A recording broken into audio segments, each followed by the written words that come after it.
স্বাগত ডিবিসি সংবাদের সাথে আছি সুরভি আলম তরণী। এবারে জানাবো খবরে বিস্তারিত। আওয়ামী লীগকে নিষিদ্ধের দাবিতে রাজধানীর ইন্টারকন্টিনেন্টালের পাশে সমাবেশের পর শাহবাগ মোড় অবরোধ করে বিক্ষোভ করছে ফ্যাসিবাদ বিরোধী শক্তি। আওয়ামী লীগ নিষিদ্ধ সংক্রান্ত ঘোষণা না আসা পর্যন্ত সড়কের অবরোধ না তোলার ঘোষণা দিয়েছে এনসিপি সহ জুলাই অভ্যুত্থানে যুক্ত থাকা বিভিন্ন রাজনৈতিক দল ও সংগঠন। এর আগে রাতভর প্রধান উপদেষ্টার বাসভবনের সামনে অবস্থান নিয়ে বিক্ষোভ করে তারা। শুক্রবার বিকেলে দলে দলে মিছিল নিয়ে শাহবাগ মোড়ে জড়ো হতে থাকে ফ্যাসিবাদ বিরোধী শক্তি। এনসিপির ডাকে আওয়ামী লীগ নিষিদ্ধ ও দলটির বিচারের দাবিতে সড়কে অবস্থান নেয় জুলাই অভ্যুত্থানে যুক্ত বিভিন্ন রাজনৈতিক দল ও সংগঠনের নেতাকর্মীরা। ইন্টারকন্টিনেন্টালের সামনে ফোয়ারার পাশে তৈরি করা মঞ্চ থেকে এনসিপি নেতা হাসনাত আবদুল্লাহ শাহবাগে অবরোধের ঘোষণা দিলে দলে দলে মিছিল নিয়ে সড়ক অবরোধ করেন বিক্ষোভকারীরা। সেখানে অবস্থান নিয়ে তারা আওয়ামী লীগকে নিষিদ্ধের দাবিতে বিভিন্ন স্লোগান দিচ্ছেন। আমরা রাস্তা ততক্ষণ পর্যন্ত ছাড়ব না যতক্ষণ পর্যন্ত আওয়ামী লীগের বিচারিক প্রক্রিয়া দৃশ্যমান হবে এবং আওয়ামী লীগকে নিষিদ্ধ করা হবে। যতক্ষণ পর্যন্ত আমরা আওয়ামী লীগের নিষিদ্ধের একদম দাবিতে আমরা আজকে কর্মসূচি পালন করছি, সেই দাবি সফল না হওয়া পর্যন্ত। এর আগে থেকে রাজধানীর হোটেল ইন্টারকন্টিনেন্টালের সামনে এনসিপি সহ বিক্ষোভ সমাবেশ করে ফ্যাসিবাদ বিরোধী শক্তি। তীব্র গরম উপেক্ষা করে শুক্রবার সকাল থেকে জমায়েত মঞ্চ ঘিরে বিক্ষোভ করতে থাকে তারা। মঞ্চের সামনে জুমার নামাজও আদায় করে বিক্ষোভকারীরা। নামাজ শেষে এনসিপির আহ্বানে মিছিল নিয়ে দলে দলে মঞ্চের সামনে আসতে থাকে বিভিন্ন রাজনৈতিক সংগঠনের নেতাকর্মীরা। একাত্মতা জানিয়ে বিক্ষোভে যোগ দেয় জামাত ইসলামী, ইনকিলাব মঞ্চ, ইসলামী আন্দোলন, এবি পার্টি সহ অন্যান্য রাজনৈতিক দলের নেতাকর্মীরাও। এই আওয়ামী লীগের চ্যাপ্টারটা 5ই আগস্ট ক্লোজ হয়ে গেছে, এটাকে রিওপেন করার চেষ্টা করুন। আমরা অন্তর্বর্তীকালীন সরকারকে বলতে চাই, এই প্রজন্মের যে কনফ্লিক্ট আমরা চাই এটা এখনই শেষ হয়ে যাক, এটা আজকেই শেষ হয়ে যাক। এই আওয়ামী লীগ নামক ভাইরাস নিয়ে এই বাংলাদেশে আমরা একদিনও থাকতে চাই না। দাবি আদায় না হওয়া পর্যন্ত আন্দোলন চালিয়ে যাওয়ার হুঁশিয়ারি আন্দোলনকারীদের। আওয়ামী লীগ নিষিদ্ধের দাবিতে বৃহস্পতিবার রাত 10টার দিকে এনসিপির কেন্দ্রীয় নেতাকর্মীরা অবস্থান নেয় প্রধান উপদেষ্টার বাসভবন যমুনার সামনে। সেখানে রাতভর তারা বিক্ষোভ করেন। Farhaduzzaman, DBC news, Dhaka. যেমনটি জানাচ্ছিলাম, আওয়ামী লীগ নিষিদ্ধ ও দল হিসেবে বিচারের দাবিতে শাহবাগ মোড় অবরোধ করেছে এনসিপি সহ বিভিন্ন রাজনৈতিক দলের নেতাকর্মীরা। সেখানকার সার্বিক পরিস্থিতি জানাতে যুক্ত হচ্ছেন আমাদের দুজন সহকর্মী হাসিফ পান্থ ও সাব্বির রোজ। আমরা প্রথমেই যাব আমাদের সহকর্মী হাসিফ পান্থর কাছে। হাসিফ পান্থ, কি অবস্থা জানতে পারলেন? এভাবে আর কতক্ষণ শাহবাগ মোড় অবরোধ করে রাখবেন তারা? পরবর্তী কর্মসূচি সম্পর্কে কিছু বলা হচ্ছে কিনা? আমি অবস্থান করছি শাহবাগ মোড়ে, যেখানে আসলে আপনি দেখতেই পাচ্ছেন আমার আশেপাশে সকল বিক্ষোভকারীরা এখানে স্লোগান দিচ্ছে। শুধু এই মুহূর্তে স্লোগান দিচ্ছে বিষয়টি এমন নয়, সেই সকাল থেকে কিন্তু তারা আসলে শুরু হয়েছে। এখান থেকে আসলে দুপুরের পরবর্তীতে এই শাহবাগ মোড় অবরোধ করেন এবং অবরোধ করে কিন্তু তারা তাদের একটি দাবি নিয়ে আসলে এখানে বসেছেন। তাদের সব মিলিয়ে কিন্তু আসলে তারা তাদের একটি দাবিতেই কিন্তু আসলে রয়েছে, যতক্ষণ পর্যন্ত আওয়ামী লীগ নিষিদ্ধ হচ্ছে ততক্ষণ পর্যন্ত কিন্তু আসলে তাদের এই কর্মসূচি কিন্তু চালিয়ে যাবেন। এবং আমরা দেখেছি যে আসলে এখানে এনসিপির সকল নেতৃত্ববৃন্দ রয়েছে এবং এছাড়াও কিন্তু আরও অন্যান্য নেতৃত্ব রয়েছে, তাদের নেতৃত্বে কিন্তু এখানে আজ গণজমায়েত তারা করছে এবং যতক্ষণ পর্যন্ত আওয়ামী লীগ নিষিদ্ধ হচ্ছে ততক্ষণ পর্যন্ত তারা এখানে অবস্থান করবে। আমরা একটু কথা বলার চেষ্টা করব একজন এনসিপির নেতার সঙ্গে। তিনি শীর্ষস্থানীয় এনসিপির একজন নেতা, তার সঙ্গে কথা বলবো। আসলে কতক্ষণ আপনারা এখানে অবস্থান করবেন এবং আপনাদের সর্বশেষ দাবি কি? আমাদের দাবি হচ্ছে আওয়ামী লীগের গণহত্যার দায়ে স্থায়ীভাবে নিষিদ্ধ করা এবং এই গণহত্যাকারী দল, এই ফ্যাসিস্ট দল যাতে বাংলাদেশে কোনো রাজনৈতিক এবং সাংগঠনিক কর্মকাণ্ড আর করতে না পারে। আমরা চাই দল হিসাবে আওয়ামী লীগকে বিচার করার জন্য একটি ট্রাইব্যুনাল গঠন করা, বিশেষ ট্রাইব্যুনাল গঠনের মাধ্যমে এই দোষীদের সর্বোচ্চ সাজা কার্যকর করা এবং এই দাবি বাস্তবায়ন না হওয়া পর্যন্ত আমরা রাজপথ ছাড়ছি না। আমরা ইন্টেরিয়ামকে যথেষ্ট সময় দিয়েছি, সময় দেওয়ার কারণে তারা তাল বাহানা করছে, তারা আমাদেরকে দুর্বল ভাবছে। আমরা ইন্টেরিয়ামকে এখান থেকে স্পষ্ট বলে দিতে চাই, আমাদের দাবি বাস্তবায়ন না হওয়া পর্যন্ত আমরা এখান থেকে এক চুলো লড়ব না। আমরা ইতিমধ্যে খবর পেয়েছি সারা বাংলাদেশে আন্দোলনের দাবানল ঝরে পড়েছে। সারা বাংলাদেশের মানুষ ঢাকামুখী হচ্ছে, পঙ্গপালের মতো মানুষ ঢাকায় ঢুকছে। সরকারকে বলবো অবিলম্বে আওয়ামী লীগকে নিষিদ্ধ করুন, স্থায়ীভাবে আওয়ামী লীগকে নিষিদ্ধ করুন, দল হিসাবে আওয়ামী লীগের বিচার করুন, না হলে জনস্রোত ইন্টেরিয়ামকে ভাসিয়ে দিবে। আপনি আসলে শুনছিলেন যে এখানে কিন্তু আসলে যার সঙ্গে কথা বলছিলাম বা যারা আন্দোলন করছে তারা এমনটি জানাচ্ছে যে আসলে শুধু এই আজকের অবরোধের পরবর্তীতে কিন্তু সারা দেশ থেকে যে সকল ছাত্র জনতা রয়েছে সেই ছাত্র জনতারা কিন্তু আসলে ঢাকামুখী রওনা দিয়েছে। এবং সর্বশেষ আপনাকে জানানোর চেষ্টা করছিলাম এই শাহবাগ মোড় থেকে। এবং আরেকটু বিষয় আপনাকে জানিয়ে দিই যে যদি অন্তর্বর্তী সরকার যদি না মেনে নেয় তাদের দাবি, তবে আরও কঠোরতম কর্মসূচিতে তারা যাওয়ার সিদ্ধান্ত নিয়েছে। সর্বশেষ জানাচ্ছিলাম সুরভি শাহবাগ মোড় থেকে। হাসিব পান্থ, ধন্যবাদ আপনাকে। আমরা একটু সাব্বির রোজের সাথে যুক্ত হতে চাই। সাব্বির রোজ, আপনি তো সেখানে আছেন এবং এনসিপি সহ বিভিন্ন রাজনৈতিক দলের নেতাকর্মীরাও সেখানে অবস্থান করছেন। আপনি কি তাদের সাথে কথা বলতে পেরেছিলেন কিনা, বিশেষ করে সরকারি পর্যায় থেকে কোনো যোগাযোগ করা হয়েছিল কিনা তাদের সাথে, একটু জানাবেন বিস্তারিতভাবে।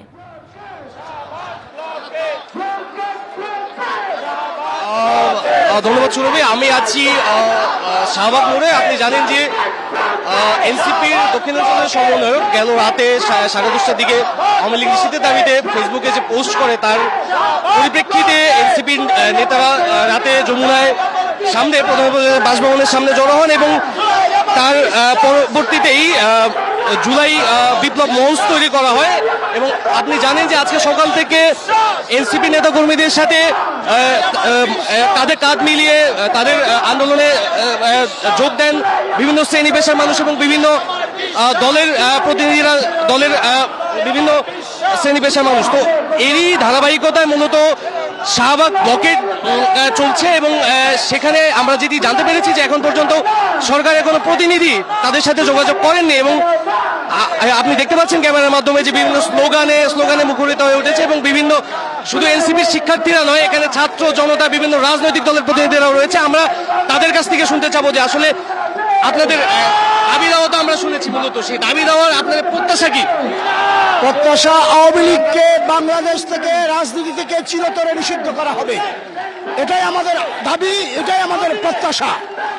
আর বর্তমান সরকার কিভাবে আওয়ামী লীগের একজন প্রতিষ্ঠিত নেতা, সাবেক প্রেসিডেন্ট আব্দুল হামিদ বাংলাদেশ থেকে এয়ারপোর্ট দিয়ে চলে গেল, কার নির্দেশে গেল, এটা আমরা বর্তমান তত্ত্বাবধায়ক সরকার প্রধান ডক্টর ইউনূসের কাছে জিজ্ঞাসা করতে চাই। বাংলাদেশের জনগণের ছাত্র জনতার আন্দোলনের মাধ্যমে ক্ষমতায় বসে তারা কাকে সহযোগিতা করছে, এটা আমাদের জিজ্ঞাসা। আপনার কাছে শুনতে যাবো যে আপনাদের এখন পর্যন্ত কি যোগাযোগ করেছে আপনাদের সাথে? না, আমরা আজকে সকাল থেকে এখানে সকল ছাত্র সংগঠন, সাধারণ জনতা সহ আপামর বাংলাদেশের জনতা আজকের এক দাবি এক দফাতে আমরা আছি এখানে। এবং আমরা আওয়ামী লীগের বিরুদ্ধে আমরা এক দফা এক দাবিতে আছি। আমরা আওয়ামী লীগকে চূড়ান্ত নিষিদ্ধ ঘোষণা চাই। এই নিষিদ্ধ ঘোষণা না দেওয়া পর্যন্ত আমরা ছাত্র জনতা, এদেশের ছাত্র সংগঠনগুলো ঘরে ফিরব না। আমরা জুলাইয়ে যেভাবে আওয়ামী লীগকে দেশ থেকে বিতাড়িত করেছি, ঠিক একইভাবে বাংলাদেশ থেকে আমরা আওয়ামী লীগ সন্ত্রাসী, জঙ্গি, ফ্যাসিবাদ সংগঠনের পুরোপুরি নিষিদ্ধ ঘোষণা চাই। এই ঘোষণা আগামী 24 ঘন্টার মধ্যে না হলে এই ছাত্র জনতার ব্লকেড অবস্থান শাহবাগে আছে এবং থাকবে। সুরভি, আপনি শুনছিলেন যে তাদের মূলত দাবি একটাই, আওয়ামী লীগের নিষিদ্ধ, এবং যতক্ষণ পর্যন্ত এই সিদ্ধান্ত না আসবে সরকারের পক্ষ থেকে ততক্ষণ পর্যন্ত তাদের এই কর্মসূচি চলমান থাকবে। তো এখন এই পর্যন্তই ছিল আমার কাছে সর্বশেষ। সাব্বির রোজ, ধন্যবাদ আপনাকে। আওয়ামী লীগকে নিষিদ্ধ ও অভিযোগে বিচারের দাবিতে দেশ জুড়ে বিক্ষোভ হয়েছে। এতে অংশ নেয় বিভিন্ন রাজনৈতিক ও ছাত্র সংগঠন। স্লোগানে জুলাই অভ্যুত্থানে গণহত্যা চালানো দলটিকে নিষিদ্ধের দাবি জানায় ছাত্র জনতা। এ সময় দাবি আদায় না হলে দেয়া হয় কঠোর আন্দোলনের হুমকিও। চট্টগ্রামের আন্দারকিল্লা জামে মসজিদ থেকে জুমার নামাজের পর মিছিল বের করে বৈষম্য বিরোধী ছাত্র আন্দোলন। মিছিলটি লালদিঘি চত্বরে গিয়ে শেষ হয়। এ সময় বক্তারা যে কোনো মূল্যে আওয়ামী লীগকে নিষিদ্ধের দাবি জানান। বিভিন্ন রাজনৈতিক দলগুলো যদি এখানে ঐক্যমত্য পোষণ না করে তাহলে বুঝে নিব তারা ওইটার যে ফেসিবাদের দূষণ। স্বৈরাচার সরকারের পতন ঘটিয়েছি, তেমনিভাবে আমরা আওয়ামী লীগ নিষিদ্ধের দাবিতে পুরো বাংলাদেশকে অচল করে দিব। খুলনা নগরীর ময়লাপুতায় সমাবেশ থেকে আওয়ামী লীগের বিচারের দাবি তোলেন বক্তারা। সমাবেশে অংশ নেন বিভিন্ন শ্রেণী পেশার মানুষ। আর রাজশাহীতে march for ban Awami League কর্মসূচি পালন করে শিক্ষার্থীরা।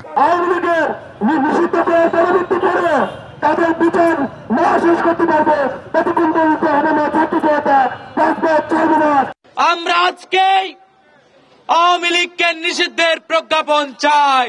এক কথা এক দাবি, আওয়ামী লীগকে নিষিদ্ধ করতেই হবে, করতেই হবে, করতেই হবে। এদিকে সিলেট জেলা প্রশাসকের কার্যালয়ের সামনে অবস্থান নিয়ে স্লোগানে স্লোগানে আওয়ামী লীগের বিচারের দাবিতে বিক্ষোভ করে সর্বস্তরের ছাত্র জনতা। এছাড়া একই দাবিতে কিশোরগঞ্জ, নড়াইল, জয়পুরহাট, মোংলা ও নাটোর সহ দেশের বিভিন্ন জেলায় বিক্ষোভ মিছিল করেছে বিভিন্ন রাজনৈতিক ও ছাত্র সংগঠন। DVC news desk. এদিকে দেশের বর্তমান প্রেক্ষাপটে অন্তর্বর্তী সরকার ঠিকঠাক দায়িত্ব পালন করতে পারছে কিনা তা নিয়ে জনমনে সংশয় তৈরি হয়েছে। কথা বলেছেন বিএনপির ভারপ্রাপ্ত চেয়ারম্যান তারেক রহমান। এছাড়া সংস্কারের নামে সময় ক্ষেপণ করে স্বৈরাচারকে সুযোগ দেয়া হচ্ছে কিনা এমন প্রশ্ন জনগণের রয়েছে বলে জানান তিনি। বলেন, দেশে গণতন্ত্র ও আইনের শাসন প্রতিষ্ঠায় দরকার নির্বাচিত সরকার। রাজধানীর খামারবাড়িতে বাংলাদেশ খ্রিস্টান ফোরাম আয়োজিত ইস্টার পুনর্মিলনী ও শুভেচ্ছা বিনিময় অনুষ্ঠান। একটি ভাষা, সংস্কৃতি, ধর্ম, বর্ণ সবকিছুর আশ্রয়স্থল হতে পারে বাংলাদেশ জাতীয়তাবাদী দল। এতে যোগ দিয়ে বিএনপি মহাসচিব বলেন, ধর্মকে ব্যবহার করে বিভাজন নয়, দেশের সংকটময় মুহূর্তে ঐক্যবদ্ধ থাকতে হবে। যে বাংলাদেশ আমরা 1971 সালে স্বাধীনতা যুদ্ধ করেছিলাম, সেই সময়ের যে অসাধারণ একটা ভ্রাতৃত্ব ঐক্য নিয়ে আমরা যুদ্ধ করেছিলাম স্বাধীনতার জন্য, সেই বোধ, সেই চেতনা, সেই ঐক্যকে যেন আমরা অটুট রাখতে পারি। আজকে কোনো শক্তি যেন আমাদেরকে বিভক্ত করতে না পারে। লন্ডন থেকে ভার্চুয়ালি যুক্ত হয়ে দলের ভারপ্রাপ্ত চেয়ারম্যান তারেক রহমান বলেন, জনগণের কাছে দায়বদ্ধ সরকার প্রতিষ্ঠায় অন্তর্বর্তী সরকারের প্রতি সমর্থন অব্যাহত রয়েছে বিএনপির। রিসেন্টলি যদি আমরা খেয়াল করে দেখি, বিভিন্ন কারণে অন্তর্বর্তীকালীন সরকার তাদের দায়িত্ব পালনে সক্ষমতার পরিচয় দিতে পারছে কিনা এ নিয়ে সমাজের বিভিন্ন শ্রেণী পেশার মানুষের মধ্যে কিন্তু ধীরে ধীরে সংশয় সৃষ্টি হচ্ছে। তিনি আরও বলেন, নানা ইস্যু তৈরি করে ফ্যাসিবাদ বিরোধী ঐক্যে ফাটল তৈরির পাশাপাশি আওয়ামী লীগকে পুনর্বাসনের চেষ্টা করা হচ্ছে কিনা তা নিয়েও জনমনে প্রশ্ন রয়েছে। সংস্কারের নামে সময় ক্ষেপণ করে অন্তর্বর্তীকালীন সরকার একদিকে যেমন হয়তোবা পলাতক স্বৈরাচার এবং তাতে দোসরদেরকে নিরাপদে দেশ ত্যাগের সুযোগ করে দিচ্ছে, অপরদিকে অত্যন্ত সুকৌশলে নানা ইস্যু সৃষ্টি করে স্বৈরাচার বা ফ্যাসিবাদে বিরোধী দলগুলোর ঐক্যের মধ্যে ফাটল ধরানোর একটা ক্ষেত্র হয়তো তৈরি করতে চাইছে। ভবিষ্যতে কোনো ষড়যন্ত্র যেন দেশকে গণতান্ত্রিক পথ থেকে বিচ্যুত করতে না পারে তা নিয়ে সবাইকে সজাগ থাকার আহ্বান জানান তারেক রহমান। সাব্বির রোজ, ডিবিসি নিউজ, ঢাকা। ভারতকে নিয়ে বিশ্বের কাছে ভুল ব্যাখ্যা করছে পাকিস্তান। শুক্রবার এক বৈঠকে এমনটাই দাবি করেছেন ভারতের পররাষ্ট্র সচিব বিক্রম মিশ্রি। এরই মধ্যে রাজধানী দিল্লিতে কড়াকড়ি করা হয়েছে নিরাপত্তা। অপরদিকে পাকিস্তানের পররাষ্ট্র মন্ত্রণালয় বলছে, ইসলামাবাদের বিরুদ্ধে ভারতের এই ধরনের কর্মকাণ্ড এ অঞ্চলে শান্তি নষ্ট করছে। মঙ্গলবার দিবাগত রাত থেকে সংঘাতময় পরিস্থিতি বিরাজ করছে ভারত ও পাকিস্তানের মধ্যে। দুপক্ষের হামলা ও পাল্টা হামলার দাবির পাশাপাশি চলছে কথার যুদ্ধ। এরই মধ্যে স্থানীয় সময় শুক্রবার সন্ধ্যায় সার্বিক পরিস্থিতি নিয়ে ব্রিফ করে ভারতের পররাষ্ট্র মন্ত্রণালয়। জানানো হয়, বৃহস্পতিবার রাতে ভারতের সেনা ছাউনিকে নিশানা করার পাশাপাশি আকাশসীমা লঙ্ঘন করার চেষ্টা করেছে পাকিস্তান। ভারতের ৩৬ জায়গায় অন্তত ৩০০ থেকে ৪০০ ড্রোন দিয়ে হামলা চালায় পাকিস্তান, তবে তা প্রতিহত করা হয়। এ সময় ভারতীয় পররাষ্ট্র সচিব জানান, ভারতকে নিয়ে বিশ্বের কাছে ভুল ব্যাখ্যা করছে পাকিস্তান। ভারতের ঘাড়ে দায় চাপানোর চেষ্টা করছে পাকিস্তান। পেহেলগামে ঘটে যাওয়া ঘটনাকে সাম্প্রদায়িকতার রং দেওয়ার চেষ্টা করছে পাকিস্তান। মূলত ভারতের আকাশ প্রতিরক্ষা ব্যবস্থাকে পরীক্ষা করতেই ড্রোন হামলা চালিয়েছে ইসলামাবাদ। এই পরিস্থিতিতে ভারতের সব রাজ্য ও কেন্দ্রশাসিত অঞ্চলকে জরুরি অবস্থাকালীন ক্ষমতা বলবৎ করার নির্দেশ দিয়েছেন স্বরাষ্ট্রমন্ত্রী অমিত শাহ। এছাড়া নজরদারি বাড়ানো হয়েছে নয়াদিল্লিতে। লালকেল্লা থেকে কুতুব মিনার সবখানেই মোতায়েন করা হয়েছে অতিরিক্ত পুলিশ। এদিকে পাকিস্তানের অভিযোগ পরমাণু শক্তিধর এই দুই দেশকে যুদ্ধের দ্বারপ্রান্তে পৌঁছে দিয়েছে ভারত। আর এমন অভিযোগ তুলে ধরেন পাকিস্তানের পররাষ্ট্র দপ্তরের মুখপাত্র। পাকিস্তানের বিরুদ্ধে ভারতের সকল দাবিকে প্রত্যাখ্যান করছি। পেহেলগামের ঘটনার জের ধরে ভারতের এ ধরনের নেতৃত্ব সন্ত্রাসী কর্মকাণ্ডের শামিল, যা পুরো অঞ্চলের শান্তি নষ্ট করছে। এদিকে যুদ্ধের শঙ্কাময় এমন পরিস্থিতিতে বেশি ঝুঁকিতে কাশ্মীরের নিয়ন্ত্রণ রেখার কাছে অবস্থানকারী দুই দেশের মানুষ। পাকিস্তানের আজাদ কাশ্মীরে অব্যাহত রয়েছে সর্বোচ্চ সতর্কতা। এরই মধ্যে শুক্রবার ভোরে আরব সাগরে পাকিস্তানের একাধিক লক্ষ্যবস্তুতে ভারতীয় নৌবাহিনী হামলা চালিয়েছে বলে দাবি করেছে ভারতীয় গণমাধ্যম। Hasna Akter, DBC news desk. দুই পারমাণবিক শক্তিধর দেশ ভারত ও পাকিস্তানের মধ্যে উত্তেজনা বাড়ছেই। প্রতিদিন হামলার ঘটনা তো ঘটছেই, আর দুই দেশই দোষারোপ করছে একে অপরকে। চলছে তথ্যযুদ্ধ। এমন পরিস্থিতিতে আতঙ্কে নিরাপদ আশ্রয়ের খোঁজে এলাকা ছাড়ছেন সীমান্তের বাসিন্দারা। রাতে ব্ল্যাকআউট, ঘুটঘুটে অন্ধকার, তারই মধ্যে অন্ধকারাচ্ছন্ন আকাশে ছুটে যেতে দেখা যায় ক্ষেপণাস্ত্র কিংবা ড্রোন হামলার লেলিহান শিখা। কোথাও বাজছে বিমান হামলার সতর্কতা সাইরেন। সকাল হলেই দেখা মেলে ধ্বংসস্তূপের। কয়েকদিন ধরে ভারত নিয়ন্ত্রিত কাশ্মীর কিংবা পাকিস্তান অংশের কয়েকটি এলাকার চিত্র এটি। স্থল, জল ও আকাশ থেকে একযোগে হামলা হচ্ছে দুদেশেই। পাল্টাপাল্টি এমন হামলায় দুই দেশের সীমান্তবর্তী মানুষের দিন কাটছে উদ্বেগ উৎকণ্ঠায়। বিশেষ করে কাশ্মীরের দুই অংশের সীমান্তবর্তী মানুষেরা আছেন আতঙ্কে। তীব্র গোলাবর্ষণ থেকে বাঁচতে ঘরবাড়ি ছাড়ছেন উপত্যকার ভারতীয় অংশ পুঞ্চের বাসিন্দারা। কেউ হেঁটে, কেউ মোটরসাইকেলে, কেউ বা ছুটছেন পিকআপ ভ্যানের পেছনে চেপে। নিরাপদ স্থানে পৌঁছাতে মাইলের পর মাইল হাঁটতে হচ্ছে। বাড়ি গেলে গোলাবর্ষণের আঘাতের তীব্র শব্দ পাচ্ছিলাম। প্রাণ বাঁচাতে নিরাপদ আশ্রয় খুঁজছি। ভারতীয় গণমাধ্যম বলছে, পুঞ্চ ছাড়াও কুপওয়ারা, বারামুল্লা, রাজৌরি, মেন্থার, নওশেরা, সুন্দরবানি সহ গুরুত্বপূর্ণ সেক্টরগুলোতে পাল্টাপাল্টি গোলাগুলি চলছে। কারফিউয়ের কারণে বন্ধ স্কুল, কলেজ, অফিস, হাসপাতাল এবং বাজার। এমন পরিস্থিতিতে নিরাপদ আশ্রয়ের সন্ধানে এলাকা ছেড়ে গেছেন অনেকে। আতঙ্কে দিন কাটছে পাকিস্তান নিয়ন্ত্রিত আজাদ কাশ্মীরের রাজধানী মুজাফফরবাদের বাসিন্দাদেরও। ভারতের ক্ষেপণাস্ত্র হামলার সময় তারা বাড়ি ছেড়ে আশ্রয় নেন পার্শ্ববর্তী পাহাড়ে। সীমান্ত এলাকায় মাইকে মাইকে ঘোষণা করা হয় বাসিন্দাদের নিরাপদ আশ্রয় খুঁজে নিতে। শোভন শাহমিন দিশা, ডিবিসি নিউজ ডেস্ক। মৌলভীবাজারের বিভিন্ন সীমান্ত দিয়ে আরও ৪৪ জনকে পুশ ইন করেছে ভারত। বৃহস্পতিবার বড়লেখা থেকে তাদের আটক করে বিজিবি। বড়লেখা উপজেলার পাল্লাতল লাতো সীমান্ত দিয়ে পুশ ইন করা হয় তাদের। পাক ভারত উত্তেজনার মধ্যে বুধবার থেকে মৌলভীবাজারের বিভিন্ন সীমান্ত দিয়ে পুশ ইনের ঘটনা ঘটছে। সেদিন কমলগঞ্জের ধলই সীমান্ত থেকে আটক করা হয় ১৫ জনকে। এ নিয়ে ২ দিনে আটকের সংখ্যা দাঁড়ালো ৫৯ জনে। তাদের বড়লেখা ও কমলগঞ্জ থানায় হস্তান্তর করেছে বিজিবি। স্থানীয়রা বলছে, পুশিন মানুষের সংখ্যা শতাধিক হবে। তারা আইনশৃঙ্খলা বাহিনীর চোখ ফাঁকি দিয়ে পালিয়েছে। মেগা প্রকল্পের নামে দেশে লুটপাট হয়েছে, গ্রামীণ কোনো উন্নয়ন হয়নি বলে মন্তব্য করেছেন সড়ক পরিবহন ও সেতু মন্ত্রণালয় এবং রেলপথ মন্ত্রণালয়ের উপদেষ্টা মোহাম্মদ ফাজুল কবির খান। জনগণের উন্নয়নের স্বার্থে অন্তর্বর্তী সরকারকে সহযোগিতার আহ্বান জানিয়েছেন নৌ পরিবহন মন্ত্রণালয়ের উপদেষ্টা অবসরপ্রাপ্ত brigadier general doctor M Sakhawat Hossain.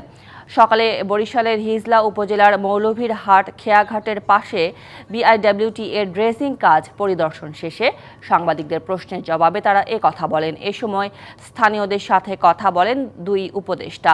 নৌপরিবহন উপদেষ্টা বলেন, অবৈধভাবে বালু উত্তোলন করলে কঠোর শাস্তির আওতায় আনা হবে। তেলা মাথায় তেল, যেখানে আছে রাস্তা আছে, সেখানে মেট্রো হয়েছে, যেখানে নানান রকম জিনিস হচ্ছে, মেগা প্রকল্পের নামে নানান রকম হয়েছে এবং এগুলো করা হয়েছে প্রধানত যে এগুলো সরকারের অর্থ আত্মসাৎ করার জন্য এইসব প্রকল্প। এই এলাকার চলাচলের একমাত্র এবং সহজ উপায় হচ্ছে নদী। তো সেই নদীপথ থেকে যদি সচল না রাখা যায় তাহলে এই রোড ঘাট দিয়ে কিছু হবে না। আমাকে ড্রেজার জোগাড় করতে হবে, ড্রেজারের লোকজন জোগাড় করতে হবে, নিয়ে আসতে হবে। এটা করতে করতে আমি বোধহয় 2 মাস পর থেকে ড্রেজিং শুরু হয়ে গেছে। রাজধানীর বনানীতে প্রাইম এশিয়া বিশ্ববিদ্যালয়ের শিক্ষার্থী পারভেজ হত্যার ঘটনায় অভিযুক্ত স্কলার্সের ছাত্রী ফারিয়া হক টিনাকে 3 দিনের রিমান্ড মঞ্জুর করেছেন আদালত। দুপুরে ঢাকার অতিরিক্ত মেট্রোপলিটন ম্যাজিস্ট্রেট মাহবুব আলমের আদালত এই আদেশ দেন। গতকাল রাতে ভাটারা এলাকা থেকে তাকে গ্রেপ্তার করা হয়। বিকেলে টিনাকে আদালতে হাজির করে 5 দিনের রিমান্ডে চেয়ে আবেদন করেন মামলার তদন্তকারী কর্মকর্তা বনানী থানার পরিদর্শক AKM মঈন উদ্দিন। এ সময় রিমান্ড বাতিল চেয়ে জামিনের আবেদন করে আসামি পক্ষের আইনজীবী। অপরদিকে রিমান্ডের পক্ষে যুক্তি উপস্থাপন করেন রাষ্ট্রপক্ষের কৌঁসুলি। উভয় পক্ষের শুনানি শেষে তাকে 3 দিনের রিমান্ডে নেয়ার আদেশ দেন বিচারক। পারভেজকে হত্যার ঘটনায় নাম আসা 2 তরুণীকে খুঁজে বের করতে গত 23 এপ্রিল নির্দেশ দিয়েছিল আদালত। এর 15 দিন পর টিনাকে গ্রেপ্তার করা হয়। এ নিয়ে এ হত্যা মামলায় মোট 6 জন গ্রেপ্তার হলো। বৈশাখের শেষ বেলায় দেশের 45টি জেলার উপর দিয়ে বইছে মৃদু ও মাঝারি তাপপ্রবাহ। এমন পরিস্থিতিতে বিপর্যস্ত জনজীবন। আবহাওয়া অফিস বলছে গরমের এই দাপট থাকতে পারে আরও 3 দিন, বইতে পারে তীব্র তাপপ্রবাহ। তবে 12ই মের পর বিভিন্ন এলাকায় রয়েছে বৃষ্টি ও বজ্রবৃষ্টির পূর্বাভাস। চলতি মাসের প্রথম সপ্তাহে তাপমাত্রা মোটামুটি সহনীয় থাকলেও বুধবার তাপমাত্রা বাড়তে থাকে। দেশের বিশাল অংশ জুড়ে এর প্রভাব পড়েছে। তীব্র গরমে বিপর্যস্ত জনজীবন। মৌসুমের সর্বোচ্চ তাপমাত্রা রেকর্ড হয়েছে চুয়াডাঙ্গায়। তাপমাত্রার পারদ ওঠে 41.2 ডিগ্রি সেলসিয়াসে। এমন একটা যে অবস্থা যে রাতের পরে সকাল হয়, এখন আসলে সকাল হচ্ছে না, এখন ডাইরেক্ট দুপুর হচ্ছে। কারণ সকালের যে রোদ সেটা দুপুরের চেয়েও আসলে কোনো অংশে কম নাই। বাইরে বেরোনো যাচ্ছে না, আপনার মুখ টুক সব পুড়ে যাচ্ছে। গরমে থাকা যাচ্ছে না, গা হাত পা জ্বলে যাচ্ছে, গরমে কাজ করা যাচ্ছে না। সকাল থেকেই রোদের প্রখরতায় প্রচণ্ড গরমে হাঁসফাঁস শ্রমজীবী লোকজন। তাপের সঙ্গে বাতাসে বইছে আগুনের হলকা। এটাই এই মৌসুমের সর্বোচ্চ তাপমাত্রা। এর আগে সর্বোচ্চ তাপমাত্রা ছিল 39.8 ডিগ্রি সেলসিয়াস। আগামী 13-14 তারিখ পর্যন্ত এই আবহাওয়া বলবৎ থাকতে পারে। রাজশাহী, খুলনা, যশোর ও বরিশালেও প্রচণ্ড গরমে বিপর্যস্ত জনজীবন। এসব এলাকায় তাপমাত্রা ছাড়িয়েছে 38 ডিগ্রি। আবহাওয়া অফিস বলছে দেশের বেশিরভাগ এলাকার উপর দিয়ে বইছে মৃদু ও মাঝারি তাপপ্রবাহ। মৃদু থেকে মাঝারি ধরনের তাপপ্রবাহ, সেটা খুলনা বিভাগ, রাজশাহী বিভাগ এবং ঢাকা বিভাগের প্রায় সব জায়গায়। এছাড়াও বিভিন্ন জেলায় তাপপ্রবাহ বিরাজ করছে এবং এটা কন্টিনিউ করতে পারে। এই তাপমাত্রা আরও কয়েকদিন বিরাজমান থাকবে বলে জানিয়েছে আবহাওয়া অধিদপ্তর। Shakib Al Hasan, DBC news desk. শ্রীলঙ্কার পূর্বাঞ্চলে একটি সামরিক হেলিকপ্টার বিধ্বস্ত হয়ে 6 জন নিহত হয়েছেন। নিহতদের মধ্যে 4 জন বিশেষ বাহিনীর সদস্য এবং 2 জন বিমান বাহিনীর সদস্য বলে জানিয়েছে দেশটির সেনাবাহিনী। রয়টার্স জানিয়েছে স্থানীয় সময় শুক্রবার শ্রীলঙ্কার মাদুরুওয়া জলাধারে সামরিক হেলিকপ্টারটি বিধ্বস্ত হয়। হেলিকপ্টারটিতে মোট 12 জন আরোহী ছিলেন। আহতদের তাৎক্ষণিকভাবে হাসপাতালে নেওয়া হয়েছে। এদিকে দেশটির সেনাবাহিনীর এক কর্মকর্তা রয়টার্সকে জানিয়েছে হেলিকপ্টারটি একটি প্রদর্শনী ফ্লাইটে অংশ নিয়েছিল এবং রোপ জাম্পের প্রস্তুতি নিচ্ছিল। উড্ডয়নের এক পর্যায়ে হঠাৎ নিয়ন্ত্রণ হারিয়ে পাশের জলাধারে আছড়ে পড়ে। পবিত্র বুদ্ধ পূর্ণিমা উপলক্ষে রাজধানীর আলিয়াস ফ্রান্সিসে শুরু হলো পবিত্র শান্তির জাগরণ বাংলার বুদ্ধ শীর্ষক শিল্পকর্ম প্রদর্শনী। যুদ্ধবিগ্রহ ও হানাহানির এই যুগে গৌতম বুদ্ধের শান্তির বাণী বিশ্ববাসীর কাছে পৌঁছে দিতেই এই আয়োজন বলে জানান আয়োজকরা।